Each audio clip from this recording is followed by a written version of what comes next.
Big corporations haven't been feeling the pressure of the minimum wage hike. However, small businesses have been feeling the pressure, including the owner of Southpaw Cat Café, Scott Fardella. I'm here today to speak with him. Thank you for taking the time to speak to us. No problem. What do you think was the biggest hurdle when you wanted to start this business? There really isn't one thing when you're opening a business with zero experience. Everything is a challenge. It's a challenge every day. Yeah.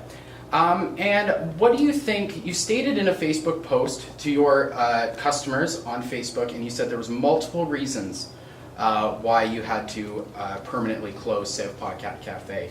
Could you elaborate on a couple of those reasons? Does it also have to do with the minimum wage hike? Does it have any other things to deal with?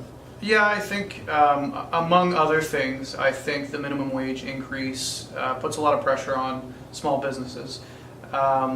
I think because of the minimum wage increase, prices have gone up because a lot of people don't know, but the prices of goods have gone up because the price of labor has gone up. So my suppliers raise their prices, so I'm paying more for everything.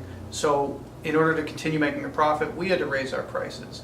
And that's the same for every business. So because of that, larger corporations are doing hiring freezes or cutting hours, and smaller businesses are having to do the same thing just to survive. So. Yeah, for sure. And do you think if you started this business sooner that you could have avoided those hurdles or potentially have had a stronger customer base within that if you started earlier? Yeah, it's hard to say. I think we would probably have ended up where we are regardless, but honestly it's really hard to say, to speculate if we had opened a year sooner or a year later where we'd be, honestly. Because there's so many factors that go into a business closing. I mean, our location is not necessarily ideal.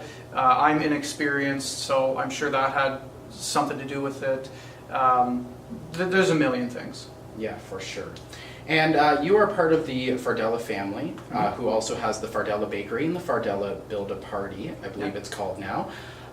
Would you go on to help them out more in their business, or do you think you're going to try and... what is your basic future following this? Do you have any other intentions? Well, I was never associated with the bakeries. They're doing just fine without me. But before I opened the cafe, I worked for the Limestone District School Board as an educational assistant, and I'll probably end up back in that field again. I loved what I did there, so eventually I'll probably end up back there. Also, what was the inspiration and the background of why you wanted to start this business? So I started Southpaw after a conversation with a friend of mine. We went on a road trip and went to the Cyberlink Cat Café in Chelsea, Quebec, which is actually now also closed.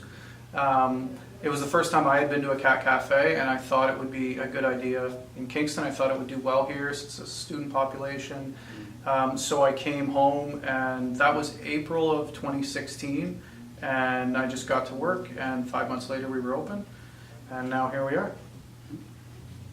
From goods rising in price to the minimum wage increasing to $15 projected by January 1st, 2019. These are just some of the reasons why small businesses have been feeling the pressure, including the Kingston Guitar Shop, which has closed its doors, and Mexico Lindo, downtown Kingston, who is expected to close June 25th. For First Response Media, I'm Luke Mulder.